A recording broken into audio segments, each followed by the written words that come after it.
한 110억 정도 됐었거든요. 작년에. 근데 올해는 140억 찍었어요. 그죠? 그 다음에 누적 수익이 작년에 48억, 올해는 80억대 됐잖아요. 그죠? 주식 투자하는 사람들은 우량주를 믿어야 돼요.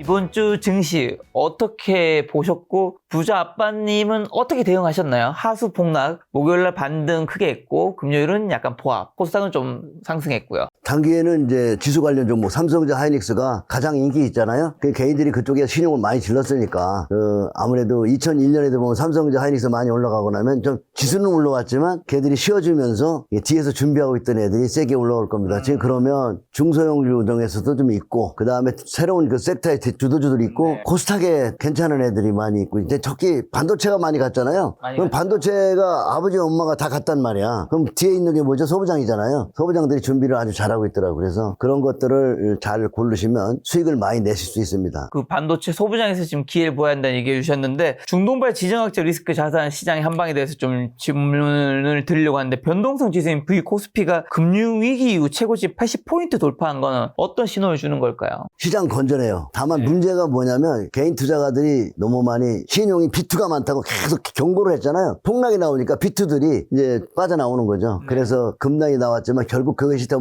무엇으로부터 전달되느냐, 우리가 모바일로 모두 정보를 단말기를 가지고 있단 말이에요. 그죠? 옛날에는 단말기가 없었거든. 이걸로 지금 시세를 보고 있으니까, 계좌를 보고 있으니까 행동이 빨리 나온 거예요. 그래서 이틀 세게 나오니까 반등 세게 나오잖아요. 결론적으로 여기서 이제 우리가 좀 조심해야 될 게 신용이 많은 가장 인기 있고 핫했던 종목이 삼성전자 하이닉스 신용이 많단 말이에요. 그런 종목은 좀 쉬어가야 된다. 그러면은 그쪽에 신용이나 그런 거 걸지 말고 그동안 그 삼성전자 하이닉스가 세게 갈 때 좀 소외됐던 쪽에 종목들을 보시면 좋은 그 결과를 낼 것 같고요. 그 다음에 중동 같은 거는 수시로 일어나던 중동 전쟁인데 트럼프도 명분이 별로 없어요. 그렇게 오래 가지를 않을 겁니다. 그러니까 그럴 때일수록 폭락은 새 주도주들을 저가에 살 기회다라고 하면 이용하시면 되겠고요. 그 다음에 이게 지금 떠있는 차트가 나스닥 QQQ잖아요. 네네. 우리나라 말하면 코덱스 200 같은 건데 보면 그냥 들어둘러 계속 하잖아요. 조정하면서 가는 거예요. 그래서 굉장히 이번 조정은 좋은 조정이고 그 다음에 많은 사람들이 이제 주식 그만한다고 떠나는 사람들이 또 나왔어요. 게시판에 보니까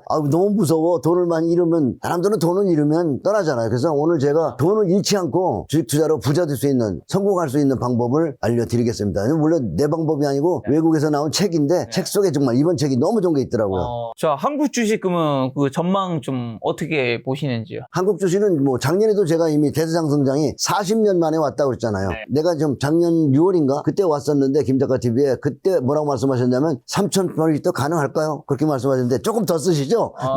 내가 조금 더 쓰시죠? 그때는 뭐 코스피 3,000도 뭐 불투명해 보였죠. 네, 그런데 6,000까지 갔으니까 그 예고했던 대로 이렇게 엄청 강한 장이 완 거는 결국 이제 시작에 불과하다 저는 이렇게 보이고요. 다만 삼성전자 하이닉스가 너무나 그 분출을 많이 해서 신용도 많이 들어와서 좀 올라오더라도 보면 그저께 세게 올라오고 어저께 또 맞잖아요. 그건 뭐냐면 근데 어제 신고가 난 애들이 있어요. 그건 소부장이라고요. 그런 애들을 여러분들이 삼성전자 하이닉스 갈 때 뒤에만 있던 애들 돈은 잘 버는데 못 간 애들이 이제 반등하는 거고요. 오늘은 제가 이제 우리 한국 시장을 어떻게 봐야 되는지 내가 얘기하는 것보다도 더 자세히 설명해 준 책이 있어서 한국 주식 슈퍼사이클 이게 내가 얘기하려고 한 게 책에 잘 나와 있더라고요. 그래서 저평가 끝 한국 주식이 정상화 시작 48쪽에 이 참 좋은 글이더라고요. 이거 한번 읽어보시면 너무 좋을 것 같아요. 이런 것은. 그 다음에 요즘에 보니까 25년대 집을 두 채 샀는데 다 현찰로 샀어요. 그런데 무슨 일이 있었냐면 집을 살 때마다 불안한 게 뭐냐면 전부 융자가 너무 많아. 강남에서 우리 친구 팔았는데 이번 집 하나 팔았는데도 융자를 7가운데 젊은 애가 끌어오더라는 거지. 그러니까 부동산은 이제 이따 뒤에서 말씀드리겠지만 버블이 나서 위험하다. 요거를 튤립과 비교해서 한번 말씀드릴 때 뒤에서 이제 부동산 말씀을 또 드리겠지만 부동산은 이제 부동산 팔아가지고 주식해야 되겠죠. 부동산에서의 한국 증시로의 머니무브가 앞으로 더 가속화된다고 보시는 거네요. 그렇죠. 오바마 이미 이제 이재명 대통령이 수익을 ETF로 냈잖아요.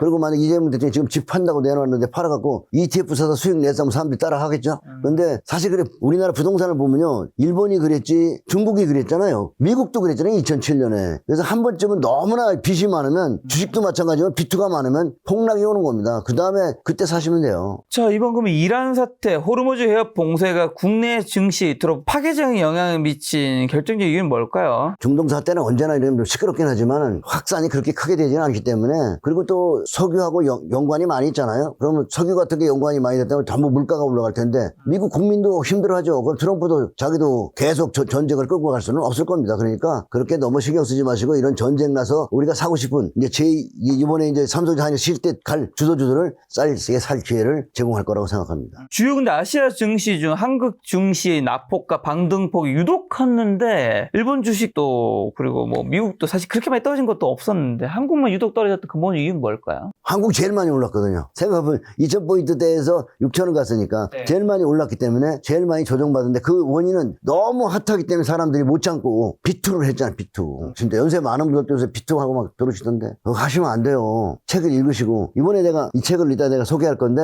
규칙 파괴자.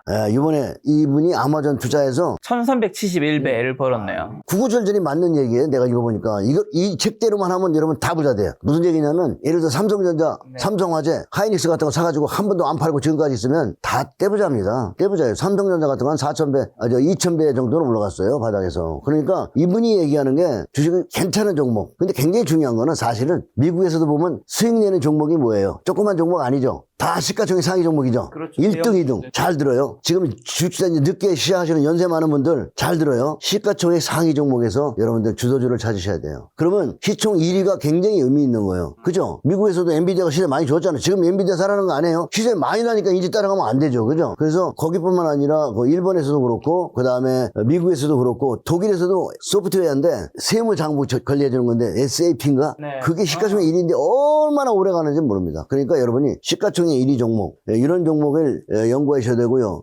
이 책을 꼭 읽으세요. 읽고, 종목 연구하는 거는 이제 차트와 주식 책 또 다른 것도 많이 보셔야 되겠죠. 이 책에 굉장히 중요한 내용이 있다고요? 네네. 투자의 본질은 보유에 있다. 매매 기술보다 3년 이상 버티는 기술이 승리를 결정한다. 근데 지난번에 작년에 왔을 때 내가 현대건설, 미래에셋증권 다 거기서 새로운 주도주라고 얘기했는데, 올해 보니까 많이 갔죠. 아직도 나는 그 주식 들고 있어요. 안 팔고. 현대건설 미래에셋증권 앞으로도 더 가는 건가요? 두산까지. 네. 가고 있잖아요, 지금요. 가고 있는데. 근데 그런 주식이 얘기하죠. 바닥에 샀으면 3년 이상 보유해라. 그런데 아까 아마존은 20년 가까이 들고 가잖아요.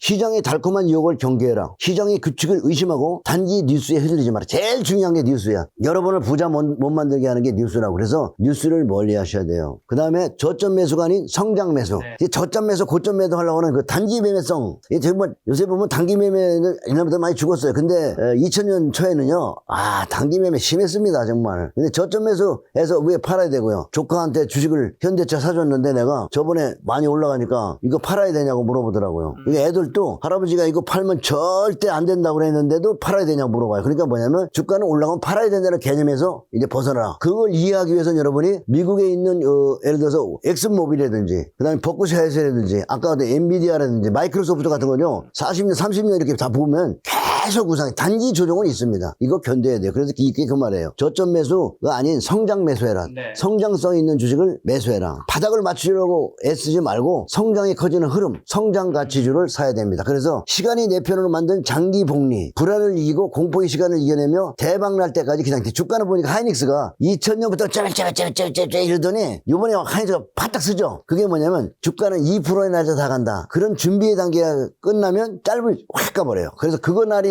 모르기 때문에 오래 보여야 된다. 그 다음에 인생을 바꾸는 조용한 전략, 기존 개념을 까고 시간을 내 편으로 만드는 것이 가장 강력한 성공 전략이다. 그래서 이 규칙 파괴라는 제목이 그동안 우리가 알고 있는 투자의 상식에서 벗어나라. 그게 잘 들어보면 워런 버핏 방법이에요. 그래서 연세 많은 분들은 워런 버핏 책도 좀 많이 읽으시고요. 워런 버핏, 미국에 좀 가신 그 연세 많은 분들은 미국 주식 좋아하지 마시고, 미국에서도 버핏이 만들어 놓은 버크셔에서 있잖아요. 그걸 사시면 돼요. 다른 곳들은 여러분들이 머리 아프게 하니까 미국 사정 가고, 한국에서는 한국 코덱스 200, 네. 아니면 이 대통령이 산 게 코덱스 200인데 코덱스 200보다 타이거 200이 1년에 수수료가 코덱스 200은 15만원, 타이거 200은 5만원. 1년에 10만원 원 작아요? 아니 10억에 있다고 그러면 그게 100만 원이에요. 그러면 주식 사가지고 배당 먹고 또 복리만 늙혀가면은 수수료를 줄여야 됩니다. 그래서 여러분도 쬐끄만 종목, 자본금 막 조도 안 되는 거 그런 거 많이 자본금이 1조도 안 되고 그냥 쳐다보지 마세요. 자본금이 1조가 넘어야 최단지인데 코스닥의 주도주들도 몇십 조 되잖아요. 그죠? 네, 그리고 지금 엔비디아가 6천조, 우리 삼성전자가 1200조인가요? 그 다음에 우리 하이닉스가 600조. 그런 게 돈 벌어주잖아요. 그러면 여러분이 잘 들어서요. 쬐끄만 종목은 아닙니다. 미국에서고 한국이고. 작년에 내가 여기 왔을 때 한 110억 정도 됐었거든요. 작년에. 근데 올해는 140억 찍었어요. 그죠? 그 다음에 누적 수익이 작년에 48억, 그리고 작년에 48억 했는데 올해는 80억대 됐잖아요. 그죠? 손익이, 누적 손익이. 그래서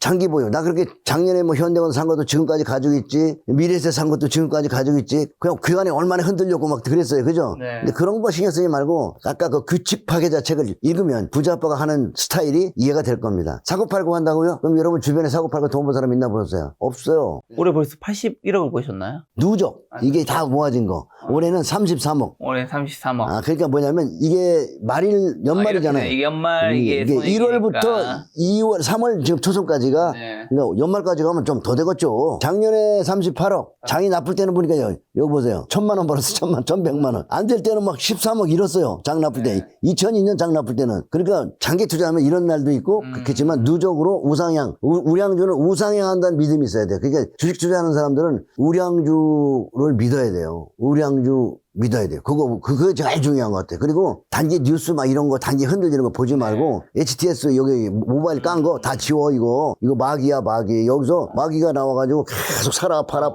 어떤 종목이 있는지도 가져오셨네요. 여기 미래증권 있잖아요. 미래증권. 네. 이건 아까랑은 좀 다른 계좌인가요? 아, 그러네, 이게. 그 계좌가 아니네. 이게 추정자산이 140억이 되는데, 계좌가 몇 개 되다 보니까, 이거 한국전력도 그냥 가지고 있지? 거기도 막 이런 게 들어있을 거예요. 다 나눠서 사거든요. 근데 마린엔진 같은 거 들어있죠, 여기. 그죠? 자기 보면 답답한 거야. 키움증권이나 KB금융증요, KT. 대부분 다 대형주네요. 예, 현대차, 신한증권, 이런 거 누가 사? 삼성증권, 신용도 없어요. 내가 진용을 조사해보면은, 금융주에는 신용이 없어. 하이닉스 증권주 신용이 엄청 많아. 네. 그 다음에 테마주에 신용이 많더라고. 그래서 여러분 테마주를 너무 좋아하지 마시고 이제 다음에 내가 기재가 되면 이제 140억짜리 계좌 보유 종목 거기에는 현대건설 같은 게 엄청 벌었더라는데 3, 4억 버는 것 같던데. 자, 그러면 외국인이 이틀 연속 순매수를 보면 국내 주식을 사들인 거 수급 개선을 좀 봐도 될까요? 예, 그러니까 수급을 보면은 원래 하이닉스가 보면은 2월 달에 보니까 52% 정도 있었는데 하이닉스는 늘었네요. 네. 예, 53%로. 그리고 삼성전자는 51% 정도 있다가 지금 49.95니까 건 50%, 1.25% 정도 줄었는데 그렇네요. 원래 50% 정도를 가지고 가는 거잖아요. 그러니까 외국인 많이 팔았네 그러는데 외국인 중에서 단타하는 애들이 좀 팔았네 이 소리예요. 그래서 장기로 가는 사람들은 끄떡없다. 그래서 장기로 보는 사람들은 그거 보지 말고 지난번에 현대건설 같은 것도 차트 보면은 단기 급등 나오면 옆으로 오래 기잖아요. 작년에 내가 왔다 갔는데 요점 어디 된 것 같아요. 근데 보니까 이격 나니까 조정 들어왔죠. 고생을 많이 했어요. 그때 얼마가 썼냐면 이게 작년에 여기가 그때는 7만 원, 8만 원, 6만 원대 했었던 그랬는데 버블 나니까 이동평균선하고 멀어진 게 들어오죠. 조정하죠. 여기 사람들이 막 쫓아오니까 신용 거니까. 그랬다가 조정하고 다시 나가서 지금 17만 6천 원 찍었잖아요. 그러니까 뭐냐면 이격이 나면 들어온다는 거. 이거 굉장히 중요해. 이 차트 잘 보고 차트가 뭘 얘기하냐면 애들이 신용을 썼니? 단기에 급등했니? 그걸 좀 보는 거니까 그럴 땐 여러분 한 대면 물러나시고요. 들어오면 그때는 좀 추가 매수 계속 이렇게 했으면은 아주 좋죠. 이거 하나오션 같은 것도 보면 하나오션을 보면 이번에 삼성전자 하이닉스가 조정할 그림이 여기서 나오는 것 같아요. 보면은 이게 작년에 이게 있던 거거든요. 단기 급등하니까 어때요? 이것도 작년 연초에 하나오션 시끄러웠단 말이에요. 지금 하이닉스 시끄럽듯이 급등했잖아요. 그죠? 그러니까 네. 죽이죠. 들었다, 주겠다, 놨다, 주겠다, 놨다 하면서 가죠. 그죠? 뭐 이런 조정이 앞으로 삼성전자 하이닉스도 좀 할 거 아닌가 이렇게 생각되고요. 그 다음에 이런 구간에 준비된 애들이 이제 싹 나가겠죠. 코스닥도 좀 해줘야 되는 거 아니에요? 정부에서 코스닥도 육성한다고 그러는데 돈 잘 버는 애들이 있으니까 그런 거 좀 잡으시면. 이따 뒤에서 좀 코스닥에서 좀 돋보이는 애들을 좀 말씀드릴 테니까 그때 보세요. 네. 자, 공포에 질려 지금 주식을 매도한 페닉스에서 전문가들이 분할 매수 권고하시는 분들 많던데 어떻게 보시나요? 아까 봤듯이 하나오션처럼 주도주들은 푹푹 팔 때 근데 그때 뉴스가 좀 나쁠 거예요. 손이 안 나갈 거야. 뉴스가 나쁘면 손이 안 나가. 안 하고 싶거든요. 그러니까 그런 날을 그래서 역발상으로 공격해야죠. 네, 패닉셀. 그게 패닉셀이라고 그래. 그걸. 패닉스러운 날 젊은 사람들이 그러니까 부자가 되는 게 내가 연구해보면 주식시장의 특히 배짱, 용기, 담력 이런 거예요. 많은 사람들이 그저께 조정할 때 4일날 다 팔아버리고 주식 안 할래 뭐 그런 사람도 있더라고. 그러면 안 된지. 그러니까 하긴 주식이 무섭긴 무서워요. 이거는요, 주식시장에 돈을 가져왔는데 합법적으로 돈을 뺏어갔잖아요. 떨어져서 안 팔면 손실이 아닌데 떨어지면 무서워서 손절을 해버리잖아요. 그러면 확정이 돼버리잖아. 그러면 계좌에 뭐가 있어요? 강도당한 거지. 그래서 여러분들이 공부를 제대로 하기 전에는 주식을 사는 게 아니라 공부를 먼저 해야 돼요. 이게 무슨 얘기냐면 하이닉스와 타이거에 투자할 때 네. 코덱스 200에 투자할 때 수익률을 비교해 준 건데 하이닉스 같은 경우는 1400% 정도 나왔는데 코덱스 200 타이거는 660 나왔다 이런 얘기예요. 그러니까 어디다 투자해야 되겠어? 종목에 투자하는 건 맞는데 연세 많은 분들은 어려워요. 힘들어요. 조정할 때 우리가 돈을 왜 버냐면 행복하려고 버는 거잖아요. 근데 주식은 행복한 사업이 아니에요. 내가 연구해보면 우울하고 쓸쓸하고 후회하고 이런 사업이라고. 그러니까 이 사업을 편안하게 하는 방법은 코덱스 200을 사셔서 쳐다보지 마시고 떨어져도 사고 올라가도 사고. 근데 이번에 보니까 폭락 나온 날 산 게 싸잖아요. 다음날 네. 바로 올라오잖아. 그죠? 그래서 폭락 나오는 날 조금씩 사모하는 거. 그냥 제일 좋은 방법은 알바도 하시고 노인들이 돈 벌어서 주당 10만 원. 내가 용인 가면은 복권 1등 나왔다고 그러는 데가 있는데 오늘 토요일이지. 조금 있다가 지금 줄 서 있어. 쫙 10만 원씩 살라고. 근데 한 사람한테 10만 원밖에 안 팔더라고요. 매주 복권 사 때 복권이 다 꽝이야. 나도 계속 사보는데 이제 산책하다가 이제 산책하는데 복권 파는 데 있어. 그래서 한번 사요. 애들한테 하나씩 막 사주면서. 근데 운이 좋나 한번 보라고. 근데 복권은 아무리 사봐도 맨날 빵이야. 잘 되면 5천 원 본전이야. 그래서 그거 하지 말고 10만 원씩 복권 샀다고 생각하고 우량주를 사서 아니면 코덱스 200을 사서 어떻게? 버려버리는 거예요. 버리면 여러분 분위기 아까 그 파괴자 책 있죠? 네네. 그거요. 주식 파괴자. 예, 주식 파괴자. 그래서 여기서 내 돈을 챙기고 떨어지면 손절하고 올라가면 잘라먹고 하는 이런 얄쌍한 생각을 가진 사람은 다 잃어. 그 사람 돈들은 여기 절대 다 뺏어가. 내가 작년에 산 주식 아직까지 들고 있잖아. 바보가 아니잖아요. 그죠? 뭐 잔머리를 굴르면 안 된다. 이게 주식시장은 찰리 몽고 그 할아버지가 그러잖아요. 똑똑한 사람 돈이 우직한, 진득한 사람에게로 넘겨가는 과정이다. 이거 맞아요. 이미지 한번 추가 설명 요청드리면 하이닉스가 타이거 200에서 타이거 200을 사라는 건가요? 지수 ETF 같은 거를? 네, 그렇죠. 하이닉스가 수익이 훨씬 좋잖아요. 그렇죠. 한이 주는데 변동성이 좀 심하니까. 변동성이 견디기 쉽지 그러니까, 않으니까. 네, 그리고 타이거 200만 사도 너무 행복해. 은행이 너가 얼마 나오나. 작년에 내가 삼성전자는 안 좋게 보고 우리 PD하고 마포 주물록으로 점심 먹었어. 그걸 좀 나와.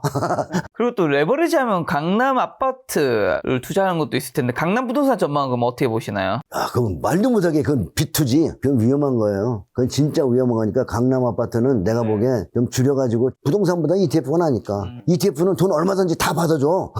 ETF 시장이 크니까, 그죠? 그렇다고 미국 가지 말고요. 미국 거는 이미 엄청 오래 올랐잖아요. 아까 그 QQQ. 그게 지금 2008년부터 몇 배 올랐나 한번 보면 좋겠다. 네. 이게 여기서부터 1994년, 그죠? 그러니까 그렇게 많이 오른 거예요, 퍼센트가. 많이 오른 거죠. 미국 나스닥이. 그러면 우리 시장은 이제 여기 전고점 넘어 요즘에 와 있단 말이지. 그러니까 이 나스닥을 보면서 세계의 돈이 한국으로 몰려오고 있잖아요. 핫하게. 그런데 정고점 이제 넘어서 요쯤에 와 있는 거예요. 요쯤에. 근데 좀 조정이 온 거야, 이제. 이런 조정 받아야지. 이거 어떤 때는 이런 조정도 오고 이런 찔뻑찔뻑 크게 오는 것도 있지만 이 강세장이 왔을 때는 조정이 왔다가 바로 나가. 옛날 미국장 발적해서 금방 나가요. 들어오면. 그래서 여러분이 들어온다고 쫄지 말고 거기서 싸게 사는 전략 하시면 됩니다. 자, 그럼 변동성이 지금 굉장히 커진 상황인데 투자자들의 지금 장에서는 현금 비중을 늘려야 할까요? 주도주를 믿고 버텨야 할까요? 지금 월요일에 이제 장이 다시 시작할 텐데 그때 장이 뭐 5,500에서 600 사이에서 이제 시작을 할 텐데요. 이런 상황에서 어떻게 해야 될까요? 금방 우리 나스닥 지수 봤죠? 바로 그거요. 강세장이 시작되면 단기에는 왔다 갔다 할 수 있으니까. 하다못해 우리 종합지수만 봐도 단기에 왔다 갔다 하지만 다 고점 넘었잖아요. 그걸 믿으면 여러분이 해야 되는 건 뭐냐면 내가 책을 하나 또 갖고 왔어요. 연세 많은 분들 모든 주식을 소유해라. 존 보글. 이게 뭐냐면 존 보글이 S&P 500을 투자해라 이거야. 버핏도 자기 자식에게 S&P 500 사라고 하잖아요. 이게 무슨 얘기냐면 네 개별 종목을 머리 아프다. 그러니까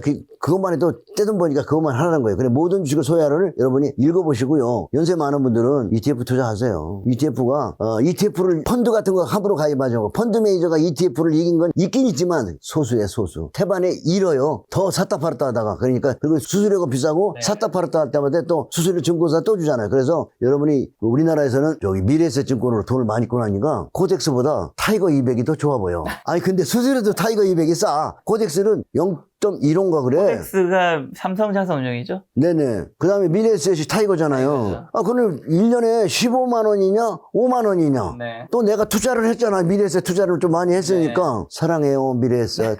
아, 근데 현대차도 투자 많이 했는데, 네. 현대 투자하면서 내 외제차 팔아갖고 G80 샀어요. 현대차가 많이 먹었잖아요. 아, 근데 현대차도 안 타고 외제차 타는 애들이 현대차 주식 많이 사대. 니들은 사지 마. 니들은 외제 주식 사야지.